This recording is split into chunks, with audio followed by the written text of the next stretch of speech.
Hi, mabuhay, mga kamarites. Ayan. Isang real talk na lang, matutulog na talaga ako, promise. I-share ko lang sa inyo ang buhay namin isang OFW na kagaya ko na nandito sa bansang Abu Dhabi. Okay. Kasi minsan, sa atin, pag nakita nila, ay, abroad yan, sarap buhay niyan, maraming pera. Speaking of maraming pera, excuse me, pinaghihirapan namin yung kaya may pera kami. Speaking again, masarap buhay. Hello! Hindi naman kami nagpunta rito para maupo at pasasawarin na lang kami. Imagine, pagdating namin dito, napakalaking bahay. Parang Malacanang. Ilang kwarto ang lilinisan ko araw-araw. Ilang kubeta ang lilinisan ko, hindi naman ginagamit. Lampaso ko ng sahig na wala namang nagdudumi.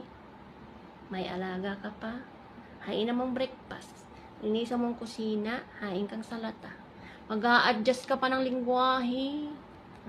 Iintindihin mo ang lingwahe nila kahit hindi mo alam. Mag-a-adjust ka nga, makikisama. Diba?